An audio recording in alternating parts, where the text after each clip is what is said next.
Welcome to this video on presentation tools in Google Slides. Recently, Slides has added a lot of features that allow you to record presentations inside of Slides. So you don't have to go outside and use, say, like a Loom or maybe an internal like a Chrome Capture or a screen recorder in Microsoft or whatever it happens to be. So you can actually record small clips or large clip presentations and then have them live or be stored on the slides or in your Google Drive. So in the top right-hand corner, you should see a button that says record. If I click on that button, you'll see any video recordings that have been made already that are attached. I can actually play those. So that's nice. It's like a clip library. So I can see those here. Actually, after I've recorded, I can come in and I can rename those. So maybe I want to call this slide one. So I can actually make recordings and then have kids come and refer to those about watching the recordings. So those recordings actually live in that option there. Now, keep in mind, it may ask you as you share these to give viewing permissions to collaborators that are on the document. So just think about how you want people to be able to view or use those. Outside of being able to open and play, you'll see here it opens that pre-recorded slide video. You'll notice that it's a full screen video. And then as I play it, that one was actually recently recorded, so it may still be loading. We'll do this one.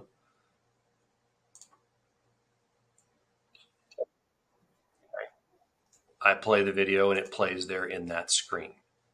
You may have noticed that on this first video, you saw a little picture-in-picture image. So we're going to look at that as well. When I'm ready to record or make a video here, I'm going to click the record button. These are the ones I've already made that are part of the library inside of this slide file that people can access, but I'm going to record a new video. When I record a new video, then it shows me a full screen option here.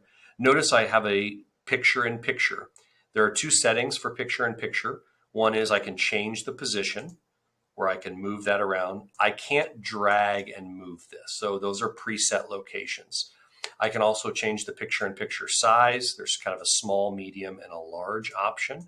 When I'm thinking about picture-in-picture, there's also a speaker notes option. So if you're someone who uses speaker notes, you can open up your speaker notes here, and then you can go use speaker notes. But remember, it's just recording this big full screen option.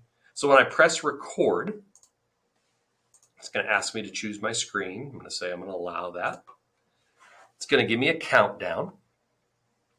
Test. This is a test recording for student voice, student choice. Hit the stop or the pause button when I'm done. I can either re-record, basically start over, or I can save this to the drive. I'm going to go ahead and save to drive. This is going to save that video file to my drive as well as that clip library inside of Slides. So you notice here it's loading into this video recordings library, which lives and is stored on these slides. Once that is processed, I can come in then and I can rename that if I want to call it a specific thing so students know what to reference. I can also remove or delete that clip.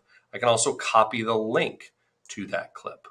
And then I can use that link in emails or this. I can also find those files here. You see those video files in my drive, so I can actually reference those as well. Another option when I'm recording is what's called Speaker Spotlight.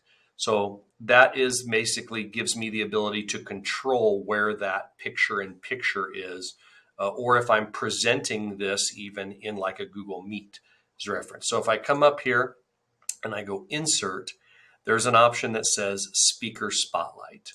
So if I do Speaker Spotlight, that basically adds a shape.